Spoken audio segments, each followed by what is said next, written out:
Welcome students. Question number application for derivative miscellaneous exercise 4. Question number 4 second question. आपण आता इथनं continue करतो. थोडा विचित्र क्वेश्चन आहे, नीट लक्ष द्या. Find the equation of normal. नॉर्मलचं इक्वेशन विचारलं.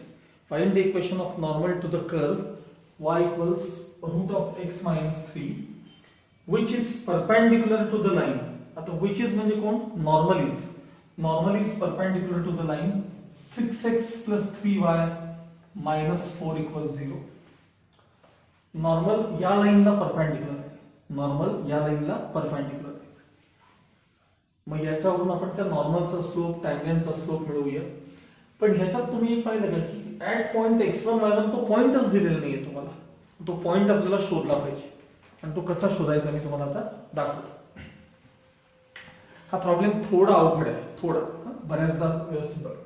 सगळ्यात पहिल्यांदा आपण मी नॉर्मलचा टँजेंटचा स्लोप हा विषय जरा तयार करून ठेवतो. Normal is perpendicular to the line 6x plus 3y minus 4 equals 0. Therefore, the slope of the line, या लाईनचा slope minus coefficient of x upon coefficient of y, म्हणजे -2 हा या लाईनचा स्लोप आहे, या लाईनचा. तर त्याच्यावरून आपण नॉर्मलचा स्लोप काढूया, कारण नॉर्मल या लाईनला काय असेल ना, perpendicular. Therefore slope of normal, सांगा नॉर्मलचा स्लोप कसा असेल, याचा निगेटिव्ह रेसिप्रोकल म्हणजे पॉझिटिव्ह 1/2. हा कोणाचा स्लोप झाला सांगा? हा नॉर्मलचा स्लोप आहे.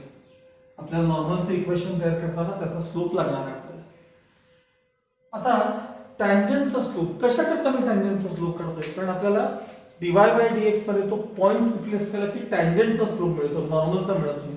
म्हणून टँजेंटचा स्लोप देखील काढून ठेवतो. कसा वापर करायचा मी तुम्हाला नंतर दाखवेन. स्लोप ऑफ टँजेंट म्हणायला मला इथे स्लोप ऑफ असं लिहूया. स्लोप ऑफ टँजेंट याचा निगेटिव्ह रेसिप्रोकल म्हणजे -2. हा कोणाचा स्लोप झाला? टँजेंट. नॉर्मल किंवा टँजेंट कोणत्या पॉइंटला आहे तो आपल्याला पॉइंट माहिती आहे का? नाही. माहिती आहे का? नाही. दिलेला आहे का त्यांनी प्रॉब्लेम मध्ये? नाही. मग तो पॉइंट x1 y1 आहे असं आपण अज्युम करूया. Let p x1 y1 be the point on the curve.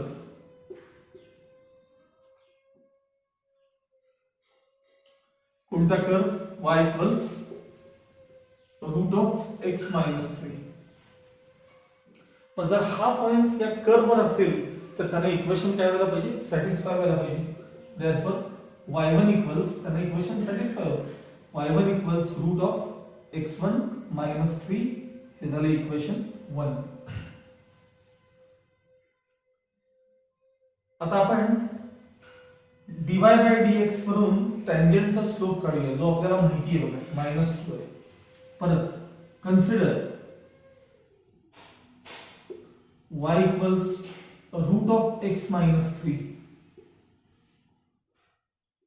Differentiating with respect to x, dy by dx equals d by dx of root of x minus 3. Therefore, dy by dx equals root something चा derivative 1 upon 2 root something into something चा derivative म्हणजे x minus 3 चा derivative. x चा derivative 1, 9 ला 3 चालतो. मग slope of tangent at point x1 y1 m is equal to dy by dx at x1 y1. टँजेंटचा slope तुम्हाला m -2 आहे माहिती आहे बघा. स्लोप ऑफ टँजेंट -2 आहे. dy by dx मध्ये इथं 2 रूट हा x च्या जागी x1, y च्या जागी y1 रिप्लेस करायचे. मग तुम्हाला सोपं काय जाईल बघूया.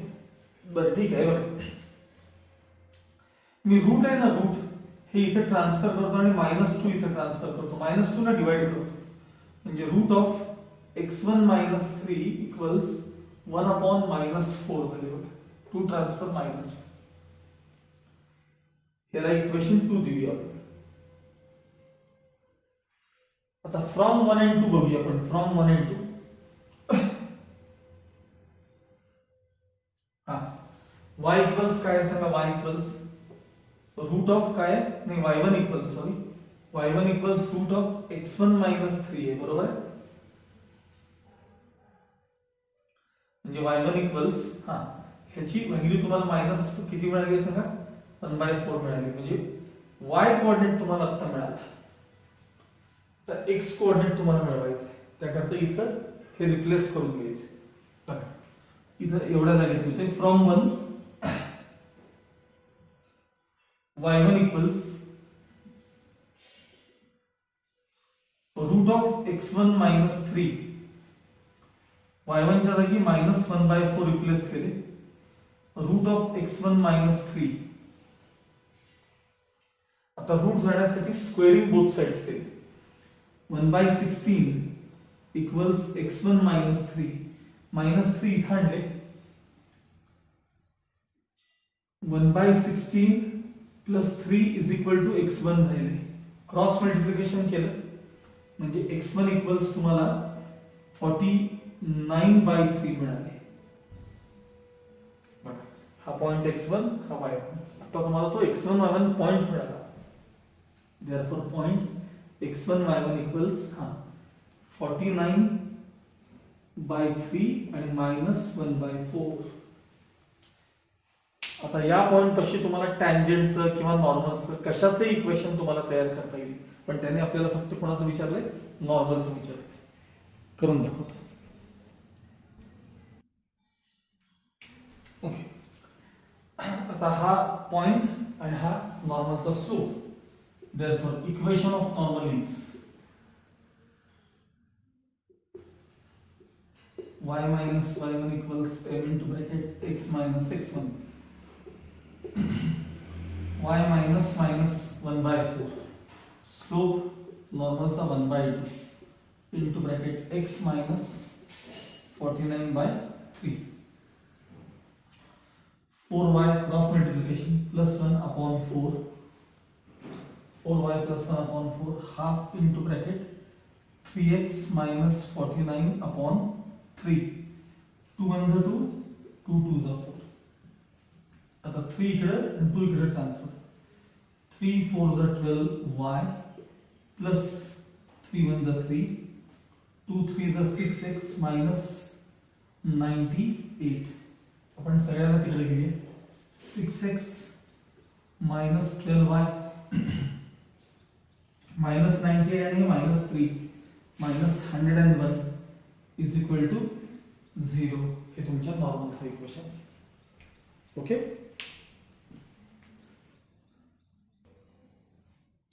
Okay. Next question is show that fx equals x minus 2 upon x plus 1 where x not equals 1, त्याने डिनॉमिनेटर 0 होतं, x not equals 1 is increasing. हे प्रूव्ह करायचं आहे. म्हणजे हे इन्क्रीजिंग फंक्शन आहे किंवा याचा ग्राफ जो आहे तो इन्क्रीजिंग आहे हे आपल्याला प्रूव्ह करायचं आहे.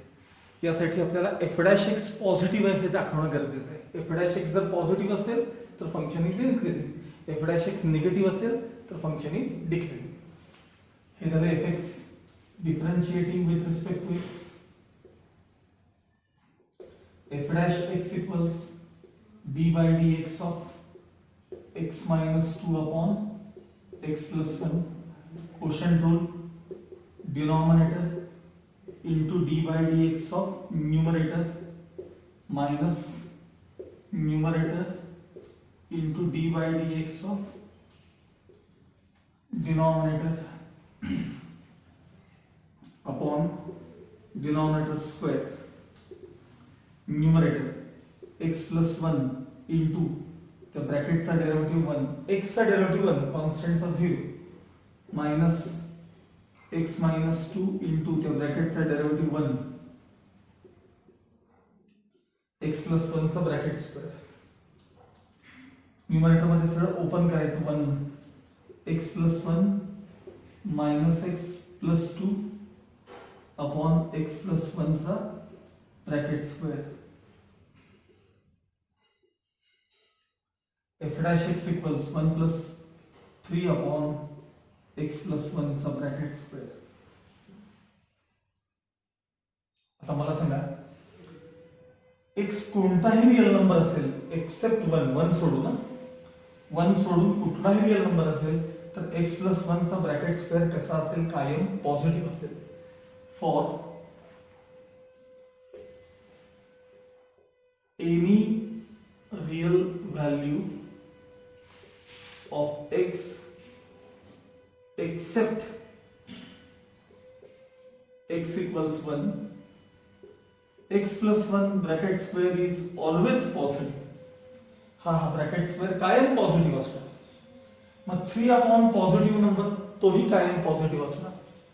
therefore 3 अपॉन x प्लस 1 चा ब्रॅकेट स्क्वेअर तो देखील कायम ग्रेटर दॅन 0 असणार. म्हणजेच f डॅश x थोडक्यात काय असणार आहे, therefore f dash x is greater than 0, therefore fx is an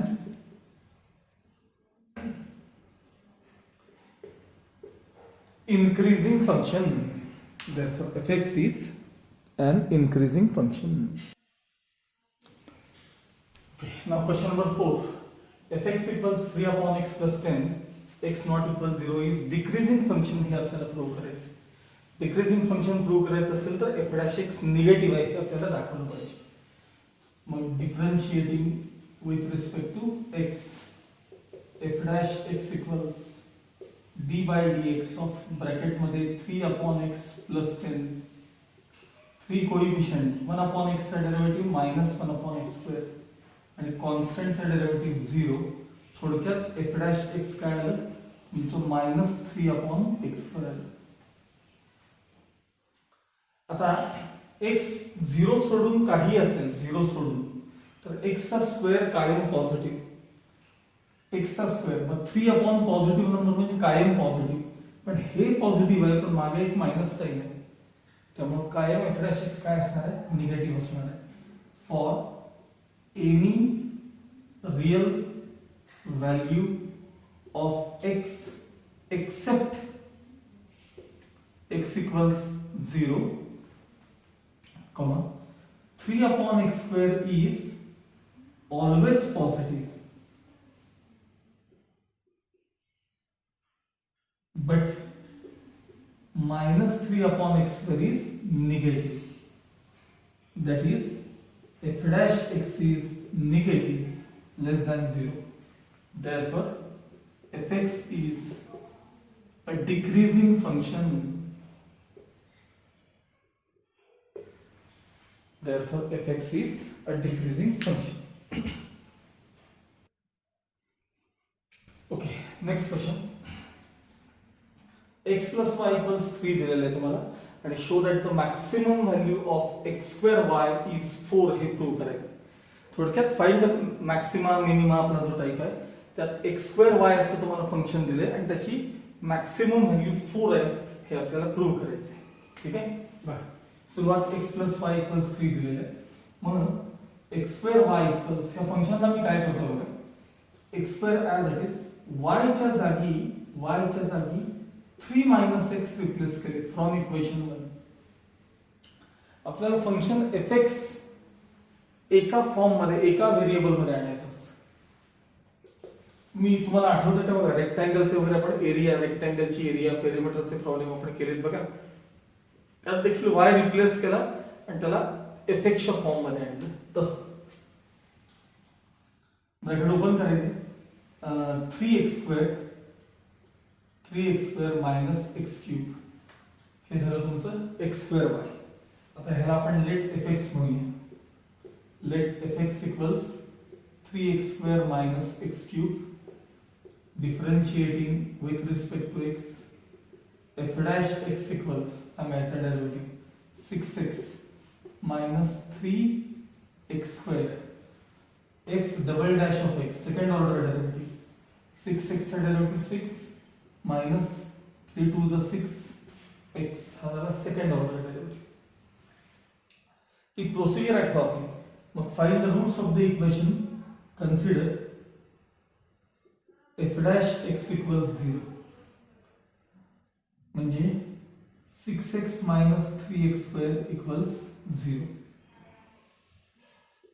3x common काढूया आपण. 3x कॉमन काढू. काय राहील सांगा. 3x कॉमन काढल्यानंतर 2 minus x राहील.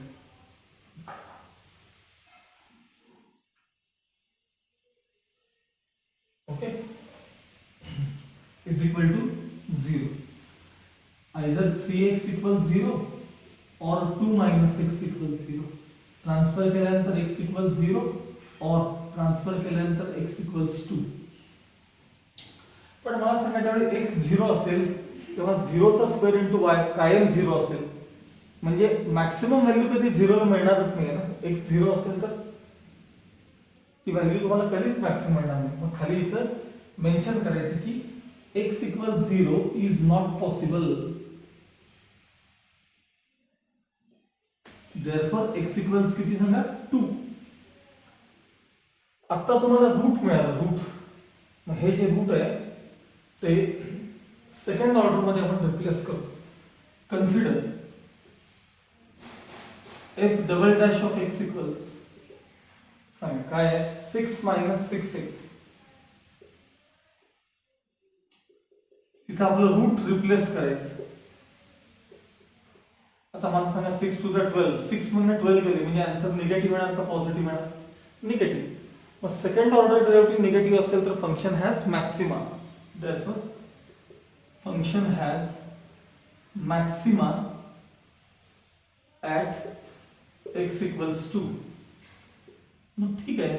Maximum value of fx is लक्षात ठेवा हे x स्क्वेअर y हेच फंक्शन आपलं fx आहे बरं का. x स्क्वेअर y हेच आहे फंक्शन. हा मग आता पहिले मी fx इक्वल्स लिहितोय पहिल्यांदा. हा fx इक्वल्स किती सांगा. फंक्शन तुमचं 3x square minus x cube. तिथे x ला 2 रिप्लेस करा. 3 into bracket 2 square minus 2 cube. 2 square 4, 4 3 is 12 minus 2 चा क्यूब किती 8. म्हणजे fx ची व्हॅल्यू किती आली थोडक्यात 4 आली मॅक्सिमम व्हॅल्यू. अरे आता fx म्हणजे हे काय होतं. हे बघा हे काय होतं हे काय होतं हे काय होतं x square y. therefore last line लिहायची ही लाइन लिहायची. therefore maximum value of x square y is 4. therefore maximum value of x square y is 4. ही तुमची लास्ट लाइन असेल. Okay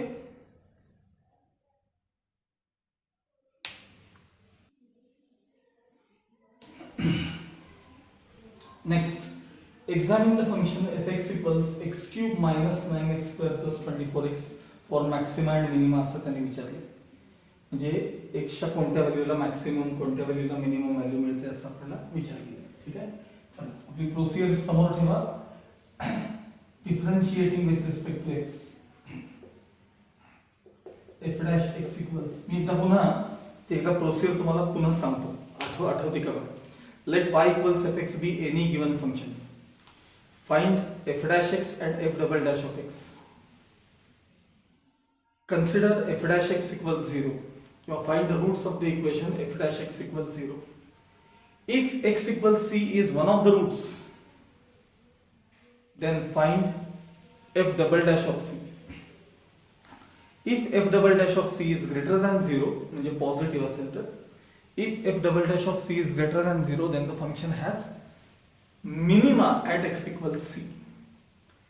If f double dash of c is less than 0, म्हणजे negative, then the function has maxima at x equals c. ही ती procedure आहे. आपण ते continue करू. fx function दिलंय. दोन डेरिव्हेटिव्ह आपण केले म्हणूया. f dash x equals dy dx of x cube minus 9x square plus 24x. x cube चा derivative 3x square 9 to the 18x plus 24. हे झालं f dash x. Again differentiating with respect to x. f F double dash of x equals d by dx of 3x square minus 18x plus 24. 3 to the 6x minus 18. हा झाला second order derivative. Consider f dash x equals 0. 3x square minus 18x plus 24 is equal to 0. 3 common आणि पलीकडे transfer. 3 common, 3 6 18, 3 8 24. आता हे 3 transfer करायचे आणि याचे factors. 4 2 x minus 4, x minus 4, x minus 2 is equal to 0. Either this bracket 0 or this bracket 0. त्याच्यानंतर तुम्हाला x is equal to 4 or x is equal to 2 असे तुम्हाला दोन रूट्स मिळाले. आता आपण या रूटचा विचार करूया. पहिल्या consider f double dash of x is equal to उधार लिखा है 6x minus 18. f double dash of 4 is equal to हे रूल घेतले 4. 6 into bracket 4 minus 18 which is positive. 6 4 24 मध्ये 18 गेले. आन्सर महत्वाचा नाही, साइन महत्वाचं, पॉझिटिव्ह का negative. therefore function has minima at x equals 4. Minimum value